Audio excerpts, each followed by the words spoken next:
마태복음 1장 21절에서 23절까지의 말씀입니다. 우리 한 목소리로 봉독하겠습니다. 아들을 낳으리니 이름을 예수라 하라. 이는 그가 자기 백성을 그들의 죄에서 구원할 자이심이라 하니라. 이 모든 일이 된 것은 주께서 선자로 하신 말씀을 이루려 하심이니 이르시되 보라 처녀가 잉태하여 아들을 낳을 것이요 그의 이름을 임마누엘이라 하리라 하셨으니 이를 번역한즉 하나님이 우리와 함께 계시다 함이라. 아멘. 읽어드린 말씀으로 그의 이름은 임마누엘 제목으로 함께 하나님 말씀 나누도록 하겠습니다. 우리 앞뒤 전호자분과 함께 인사하겠습니다. 메리 크리스마스. 메리 크리스마스. 감사합니다. 우리 또 한 번 인사할까요? 좀 변형해서 매일 크리스마스. 무슨 말인지 아시죠? 크리스마스의 그 언약을 메리 크리스마스 하루만 성탄절만 붙잡는 것이 아니라 매일 붙잡는 축복이 있으시길 바랍니다. 성탄절이 영어로는 크리스마스죠. 그래서 크리스마스의 뜻은 그리스도란 뜻이고 마스 기념하다 예배하다 이런 뜻으로 성탄절을 바로 뜻을 내면 사람을 구원하시려고 예수 그리스도께서 이 땅에 오심을 축하하고 예배한다는 그런 뜻입니다. 그래서요 영어로는 크리스마스고 프랑스어로는 혹시 아십니까? 우리 찬양도 했는데 노엘입니다. 노엘. 그리고 독일어는요 바이나흐덴. 굳이 알 건 없고요. 그냥 메리 크리스마스만 아시면 됩니다. 우리가 노엘 찬양할 때 그 말이 바로 메리 크리스마스라는 그런 뜻이죠. 프랑스어로. 그런데 이제 이 말씀을 왜 드냐면 목사님 또 아는 얘기 왜 얘기합니까? 하지만 중요한 건 다른 거예요. 뭐냐면 이런 거예요. 우리가 아는 것과 행하는 것과 누리는 것은요 비슷한 말인 것 같은데요. 다 다른 얘기가 돼요. 무슨 말이냐면 우리가 구원받은 것과 그 구원의 축복을 누리는 것은요 조금 다른 얘기가 돼요. 그래서 우리가 성탄의 의미를 아는 것과 그 성탄의 의미를 누리는 것은요 그것 또한 다른 얘기가 되는 거예요. 그래서 우리는 신봉중의 성도님들은 성탄의 그 축복을 단지 아는 것을 그치지 말고 그 축복을 누리고 증가하는 축복이 있길 바랍니다. 그 구약에나 또 신약에는요 알다라는 말이 나오거든요. 거기에 보면 이제 야다라는 말로 나오거든요. 근데 이 말이 좀 심오한 좀 신학적 뜻이 있습니다. 단순하게 아는 걸 얘기하는 건 아니에요. 무슨 말이냐면 그냥 옆에 지나가는 요 앞에 그 곰 할인마트에 거기 그 계산대 원도 저를 아시겠죠. 왜냐하면 이제 물건 사러 가니까 그분이 아는 것과 저희 성도분들이 아는 것과 또 제 아내가 저희 사모가 저를 아는 게 다르겠죠. 다르잖아요.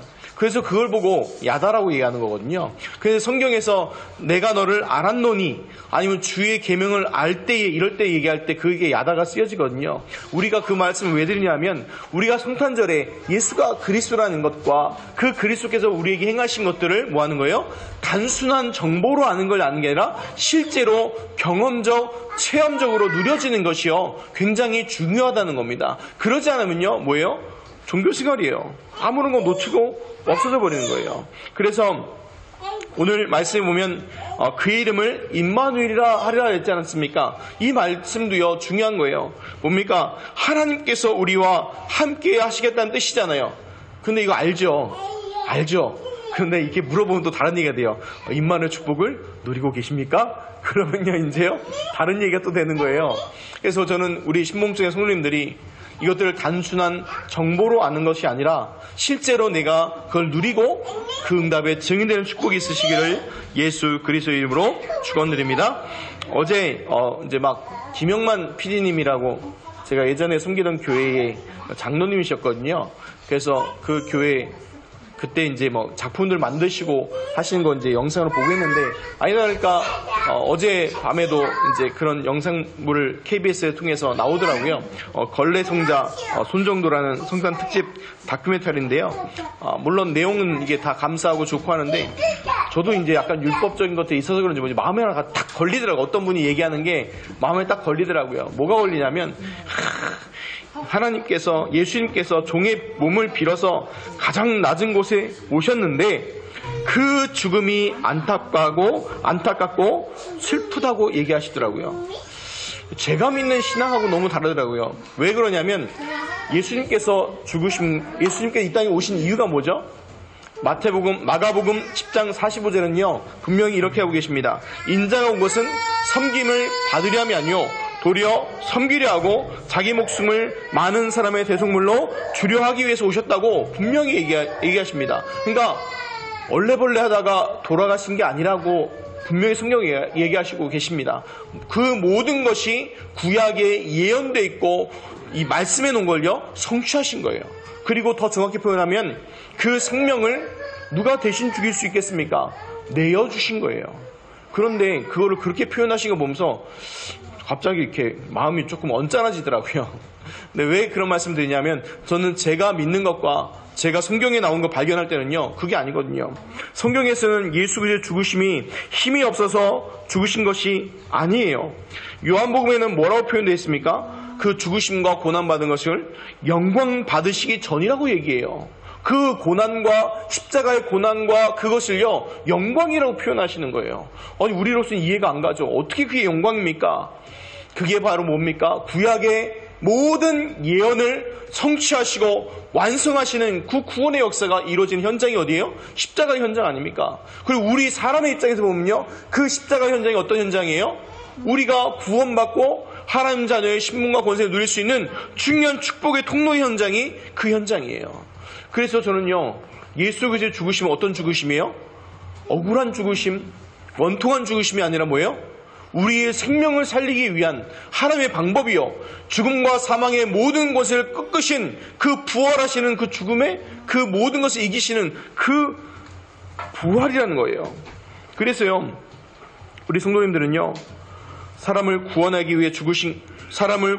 위해서 죽으시고 부활하신 것이에요. 그래서 그것이 슬픔과 눈물과 고통이 아니라 뭐예요? 승리와 찬양과 영광이라는 거예요. 그래서 우리 성도님들 소망 없는 게 아니에요. 우리 그리스도인들이요, 이 땅에 고난당하고 문제 옵니다. 근데 그것이 소망 없는 게 아니에요. 그 모든 것이 뭐예요? 하늘의 소망과 하나님께서 나중에 갚으실 것들, 그것을 소망을 가지고 하는 거예요. 단순한 저 해방신학자들이 얘기하는 가장 낮은 곳에 비천한 종의 몸을 입고 오셔서 실컷 고생하시다가 고통받다가 죽고 돌아가신 게 아니란 얘기예요. 그 모든 것이 뭐예요? 승리요, 영광이요, 찬양이란 거예요. 왜 그럴까요? 바로 사단과 마귀의 모든 것을 꺾으시고 우리 사람들을 구원해 내신 것입니다. 그래서 우리 신봉중의 성도님들은 성탄절을 통해서 단순한 박애, 봉사, 헌신이 아니라 정말 영광이요 승리 되신 예수 그리스도의 이 복음 누리시기를 우리 주 예수 그리스도의 이름으로 축원드립니다. 첫 번째입니다. 아들을 낳으리니 이름을 예수라 하라. 21절을 우리 한번 다 함께 봉독하겠습니다. 아들을 낳으리니 이름을 예수라 하라. 이는 그가 자기 백성을 그들의 죄에서 구원할 자이심이라 아니라. 아멘. 예수님의 이름의 뜻을 오늘 말씀에 분명하게 얘기하고 있습니다. 뭐라고 얘기하시죠? 구원자라는 이름의 뜻을 가지고 있습니다. 그래서 근데 여기서 보면 누구한테 구원자입니까? 자기 백성에게 그 구원자라는 거예요. 제가요, 그전까지는 온 인류를 다 구원하기 위해 세상들 위해서 했는데 오늘 말씀 보니까 또 다른 얘기더라고요. 왜냐? 하나님께서 모든 사람에게 보편적으로 다 믿을 수 있는 걸 주셨지만 결국 믿을 수 있는 건 누구밖에 없어요? 하나님이 선택한 백성밖에 안 되는 거예요. 그래서 뭐라 합니까? 자기 백성이라 얘기하는 거예요. 여기서 말하는 자기 백성, 그가 자기 백성 얘기하는 건 뭐냐면 하나님의 소유가 된 사람들을 얘기하는 거예요. 즉 하나님이 부르시고 선택한 사람들을 얘기하는 겁니다. 그것을 얘기하는 거예요. 그리고 그 무엇에서 구원하신 거냐? 저희의 죄에서. 저들의 그 죄래요. 번역하면 저들의 그 죄, 바로 뭘 얘기할까요? 원죄, 자범죄, 조상의 죄, 사람이 범하는 모든 그 죄의 문제를요 한 번에 해결하신 거예요. 그래서 사람의 모든 죄의 문제를 해결하시는 구원자라는 거예요.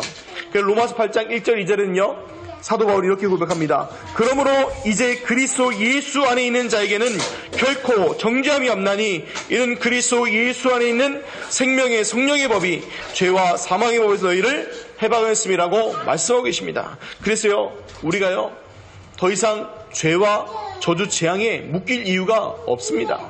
그래서 구원받은 하나님의 자녀한테는요, 죄의 대가로, 죄의 결과로 저주 재앙이 닥치지 않습니다. 아니, 목사님 그래도 문제 사건 오잖아요. 그거는요, 축복의 통로예요.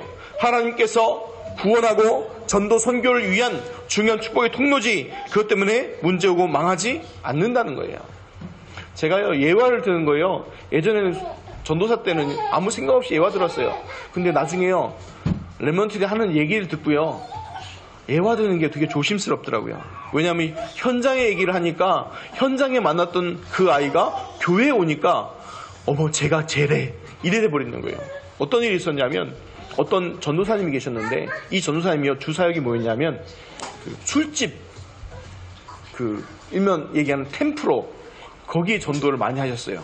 그러니까 등록자로 그분이 등록해서 교회로 오면 대부분 뭐예요? 그런 업종에 계신 분들이 오는 거예요. 그러니까 나중에 사람들이 이거를 알게 되잖아요. 그러니까 그분이요, 등록자를요 빼버려요, 이름을. 왜? 자기 이름으로 오면 어떻게 돼버려요? 그 사람들이 아니까 그냥 자기 발걸음 왔다고 쓰라고 그렇게 얘기하시더라고요. 근데 왜 이런 말씀 드리냐면, 교회 안에서요 많은 누구를 예화 들어서 얘기하는 게요 굉장히 조심스러워요. 그래서 제가 저희 가족들과 저희 하는 이유가 뭐냐, 제 얘기할 때 제가 상처받지는 않잖아요. 그리고 그거 갖고 얘기해도 괜찮잖아요. 왜 말씀드리냐, 제가 지난주 주일날 제가 빠진 거 말씀드렸잖아요. 그쵸? 그럼 빠진 거 하면 어떤 생각이 들어요? 아, 목사님 빠졌대. 그거 자꾸 사람들이 얘기하는 거예요. 왜요? 예화의 목적은 잊어버리고 그 예화만 기억하기 때문에. 그래서 어느 교단은요, 이런 교단도 있어요. 성경 외에는 예화도 못 들게 만들어요. 그 이유는 알아요. 왜 그래요? 뭐가 남아요? 자꾸 머리에 예화만 남는 거예요. 그 설명하기 위한 하나님의 말씀이 남아야 되는데 다른 게 자꾸 머리에 남아버리는 거예요. 그래서 저도 이렇게 예화 들어놓고 뭐 제 얘기니까 뭐 상처받을 분은 없는데 우리 성도분들이 오해하지 마시기 바랍니다. 그게 빠진 게 중요한 게 아니라 뭐 설명하기 위한 거예요? 스스로 나올 수 없기 때문에 반드시 누가요? 누가? 끄집어내주는 구원자가 필요하다는 거예요. 그래서 우리가 사람을 살아가는 동안에 우리가 인생의 문제들은요, 스스로 해결할 수 있는 문제들도 있습니다. 있죠. 왜요? 감기 걸리면 뭐 하면 돼요? 약 먹으면 돼요. 병원 가서요. 그런 얘기 있지 않습니까? 의사한테 물어봤어요. 그랬더니 이 얘기 하시더라고요. 감기 걸렸을 때 약을 먹으면요, 약을 먹으면 7일 만에 낫고요, 약을 안 먹으면 일주일 만에 낫는데요. 그래서 순간 그래서 예 하다가 이분이 저 말장난 하시나? 했더니 그 얘기 하더라고요. 그 말은 우스갯소리가 아니라 수월하게 넘어간다고요 라고 하시더라고요. 아, 네 하고 말았죠. 그 결국은 다 지나가야 된다는 얘기죠. 그런데 이제 우리가 기억해야 될 게 있어요. 우리가 어떤 문제 사건도 올 때는요, 얘가 얘기하는 그런 자잘한 거 얘기하는 거 아니에요. 저녁 반찬 뭐 먹을까? 콩나물을 500원치를 사야 될까? 1000원치를 사야 될까? 이것 갖고 고민하는 그 문제가 아니라 우리 인생의 중요한 문제들, 고통들, 어려움의 문제들, 갈등들이 올 때에 그것이요, 하나님 앞에서 구원받은 하나님의 자녀한테는 멸망으로 무너지는 건 망하는 것이 아니라 하나님의 중요한 축복의 응답으로 바꾸시기 위해 하시는 거예요. 왜 그러냐? 문제 오잖아요. 그럼 구원받은 하나님의 자녀의 특징이 뭔지 아십니까? 기도합니다. 어려움이 오잖아요. 인생의 중요한 문제와 자기가 견딜 수 없는 게 오잖아요. 그럼 사람은 뭐 하죠? 절대자를 찾습니다. 불신자는 절대자를 찾고, 우리 구원받은 하나님의 자녀는 하나님을 찾고 기도하게 돼요. 그래서 얘기하는 거예요. 어느 게 중요합니까? 평상시가 너무 중요한 거예요. 그러니까 평상시 기도하는 분은요, 어떻게 보면요, 늘 사건 문제가 와야 돼요. 왜요? 늘 사건 문제가 와야지 늘 뭐해요? 기도하니까요.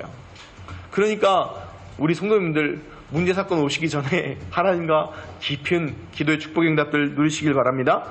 그리고 제가 그 예화 드렸던 이유 중에 하나가 뭐냐면, 많은 거 설명할 때 마음문은 여는 것도 있지만 중요한 얘기도 있어요. 단순한 그 화장실 변기에 빠졌을 때, 변기통에 빠졌을 때 그냥 끄집어내놓으면 안 돼요. 바로 뭐 해야 돼요? 바로 씻겨줘야 돼요. 깨끗이 씻겨줘야 돼요. 안 그러면 어떻게 됩니까? 저도 빠지고 나서요, 일주일 동안 고생했어요. 일명 뭐예요? 그죠? 똥독이 올라와요. 파랗게. 그 잠깐 빠졌다 나왔는데도요, 파랗게 독이 올라오더라고요. 근데 그걸 계속 놓고 있으면 어떻게 돼요? 100% 피부병과 다른 문제들이 오죠. 그런데 영적으로 똑같아요. 우리를 단순한 건져내는 것뿐만 아니라 우리의 모든 죄의 허물들을요 다 씻기셔야 돼요. 그런데 더 중요한 게 있어요. 거기에 빠뜨려 놓은 존재가 있어요. 그 빠뜨린 존재를 성경에는 누구라고 얘기하고 있어요? 사단이라고도 하고 마귀라고도 해요. 그런데 이 존재가 뭐하고 있어요? 빠져나오지 못하도록 위에서요 지키고 있는 거예요. 그래서 이 사단의 마귀의 권세를요 깨뜨리셔야 돼요. 근데 그 깨뜨리시는 분이 누구밖에 없어요? 예수 그리스도밖에 없는 거예요. 왜 다른 종교에 구원이 없습니까? 다른 종교를 비하하는 게 아니에요. 이 사람의 이 근본 문제 세 가지를요 사람 스스로 도저히 해결할 수 없는 거예요. 하나님 떠난 문, 하나님 만날 수도 없고, 죄의 문제를 해결할 수도 없고, 사단과 마귀 귀신의 문제를 해결할 수가 없는 거예요. 그래서 하나님께서 우리 사람에게 사람을 구원하기 위해서 예수님을 이 땅에 그리스도로 보내주신 것입니다. 그래서 우리가요 구약의 약속들은요 다 한 가지예요. 사람이 그 어려움 속에 멸망, 저주, 재앙 가운데 빠져있기 때문에 메시아 보내주겠다는, 그리스도 보내주겠다는 약속이 바로 뭐예요?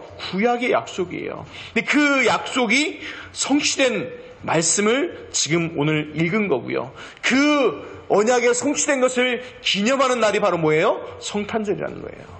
그래서 그 응답을, 그 언약을 붙잡으시기를 예수 그리스도 이름으로 축원드립니다. 두 번째, 그의 이름은 임마누엘입니다. 22절 23절 우리 한번 같이 봉독하겠습니다. 이 모든 일이 된 것은 주께서 선자로 하신 말씀을 이루려 하심이니 이르시되, 보라 처녀가 잉태하여 아들을 낳을 것이요 그의 이름을 임마누엘이라 하리라 하셨으니, 이를 번역한즉 하나님이 우리와 함께 계시다 함이라. 아멘. 그래서 22절의 말씀 뭡니까? 이 모든 일이 된 것은 주께서 선자하신 말씀을 이루려 하심이라. 구약의 모든 예언과 말씀이 성취되는 그 현장을 얘기하는 것입니다. 그래서요 지금도요 이 말씀은 우리에게 뭐예요? 성취되어지고요 이루어지고 있어요. 무슨 얘기입니까? 그 그리스도의 십자가 죽으심과 부활하심과 그 역사가 지금도 예수를 그리스도 믿는 자에게 동일한 축복의 응답들로 연결되어지고요 응답받게 됩니다. 그래서 지금도 예수를 그리스도로 고백하고 믿으면 하나님의 자녀된 역사들이 동일하게 일어나고 있습니다. 그래서요 우리 성도님들 부탁드리고 싶은 게 있어요. 뭐냐? 자, 지금도 하나님의 말씀은 성취되고 응답되니까 하나님의 말씀을 어디에 담으시라고요? 마음에 담으시기 바랍니다. 하나님이요 우리 사람의 귀를요 2개 주셨어요. 왜 2개 주신지 아십니까? 사람 말은요 한 귀로 듣고 뭐하라고요? 한 귀로 흘리라고요. 그리고 하나님의 말씀 뭐라고요? 2귀를 듣고 마음에 새기라고요. 아니 목사님 뭔 법이래요?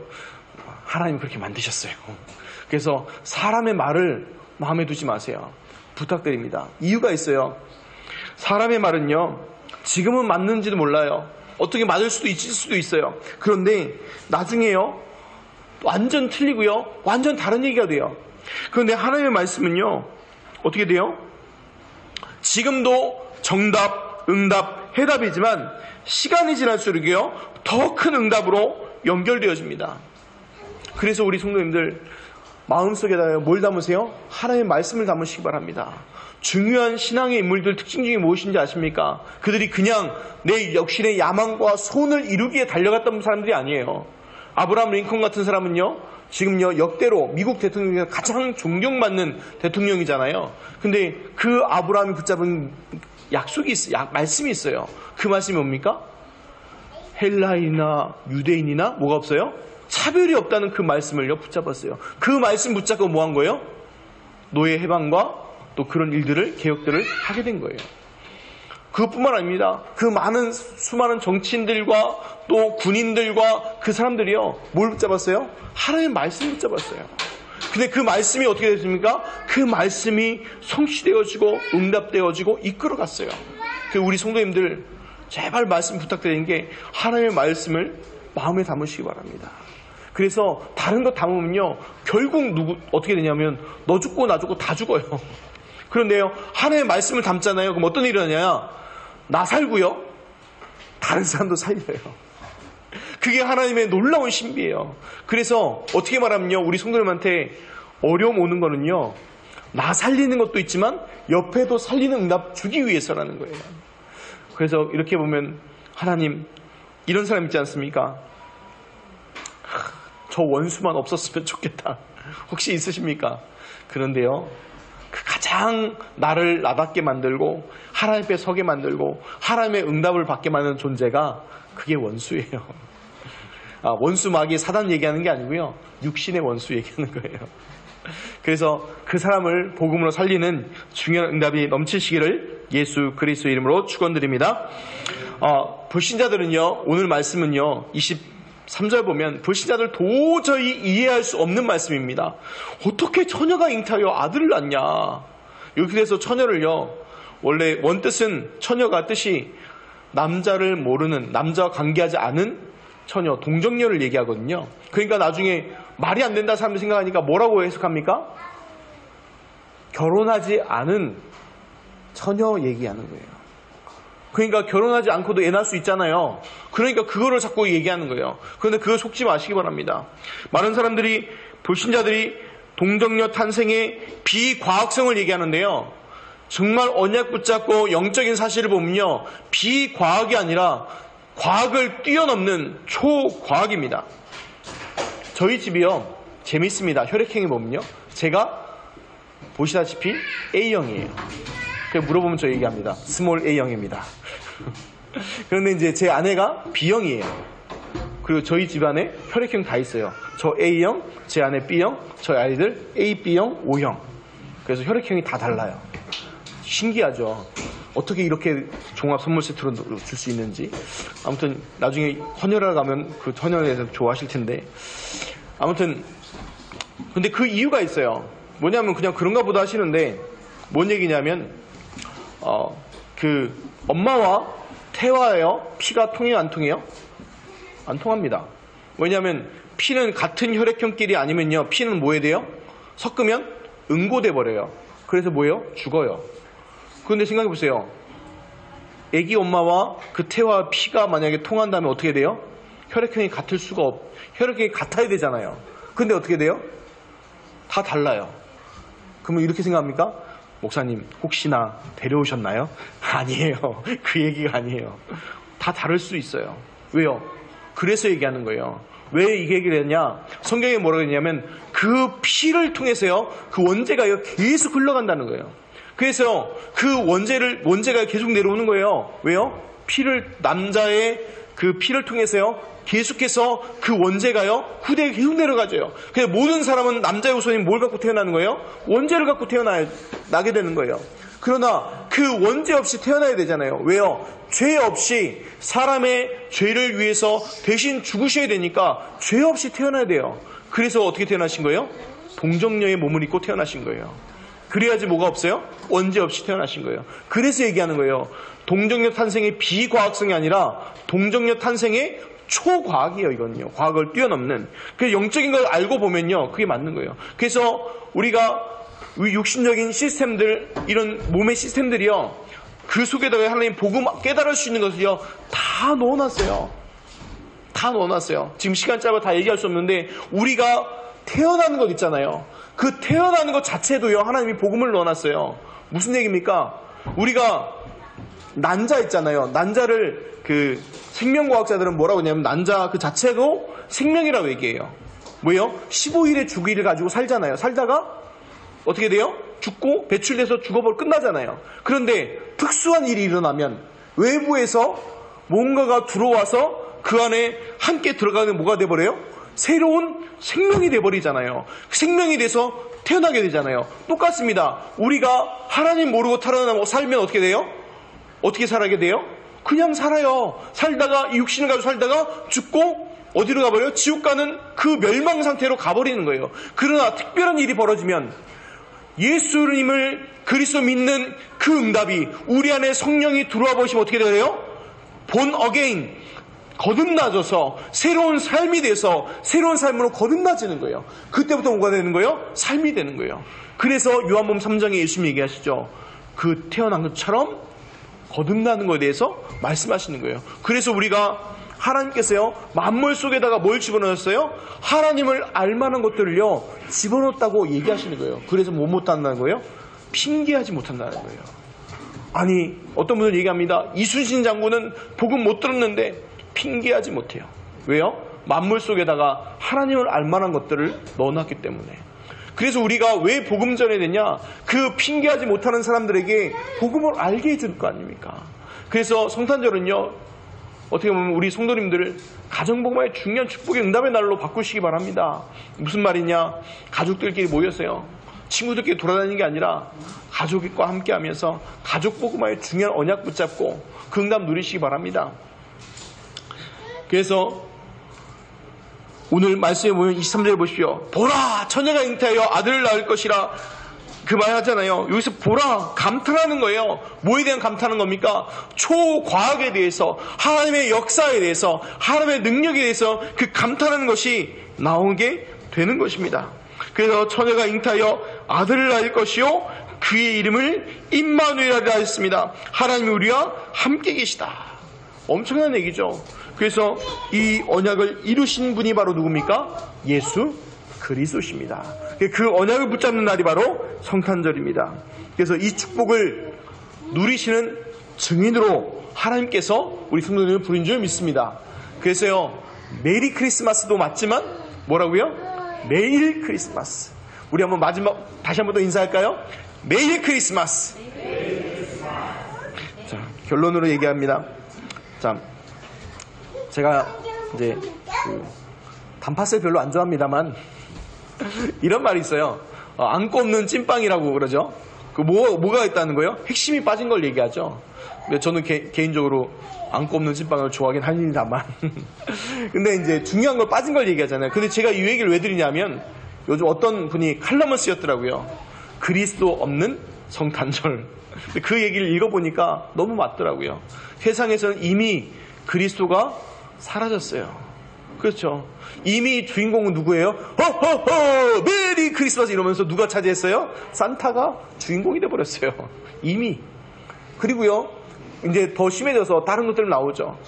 부활절도요, 뭐가 사라졌어요? 부활절에 주인이 예수 그리스도야 되는데 이제 토끼가 주인이 돼버리고 벌써 성탄절은 이미 벌써 뭐예요? 산타가 주인이 돼버렸어요. 근데 세상은 그렇지 치지만 이제 문제는 뭐예요?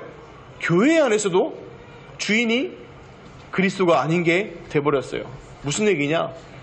제가 예전에 있었던 교회들 보고 또 다른 교회들 보면 성탄절이 되면요, 참 부교육자들이 힘들어요. 뭐냐? 뭘 짜내야 돼요, 자꾸 행사를. 그래서 뭐예요? 자꾸 성탄절이 되면 행사를 막 해요. 행사를 하다 보니까 뭐가 되어질까요? 언약을 놓치는 거예요. 행사를 잘해야 되니까 언약과 약속은 자꾸 뭐예요? 심해지고 놓쳐가는 거예요. 그러니까 뭐가 돼버리는 거예요? 붕어빵에 단팥이 빠지고, 소보루빵에 그 겉에 소보루가 없고, 단팥빵에 단팥이 없는 일이 돼버려 버리는 거예요. 그래서 말씀드리는 거예요. 그리고 불신자 세상들은 뭐라고 얘기합니까? 젊은이들은요, 남친, 여친과 함께하는 시간, 그런 걸로 보이고, 이번 성탄절은 외롭지 않게 해주세요, 이런 일을 하고 있는 그런 시대가 돼버렸죠. 전 비판하고 싶지 않습니다. 우리 신봉중앙교회 성도님만이라도 하나님이 원하시는, 하나님이 찾으시는 예수 그리스도께서 주인 되시는 성탄절의 언약을 붙잡으시고 증인 되시기를 예수 그리스도 이름으로 축원드립니다. 하나님 감사합니다. 우리에게 최고 축복이신 예수 그리스도의 복음을 주시고 하나님 그 언약을 다시 한번 또 붙잡게 하심을 감사합니다. 하나님 이 성탄절을 맞이해서 우리 성도들 그 성탄의 중요한 언약을 붙잡고 회복하고 그 응답의 증인되는 축복이 넘치게 하여 주옵소서. 감사드리며 우리 주 예수 그리스도 이름으로 기도하옵나이다. 아멘.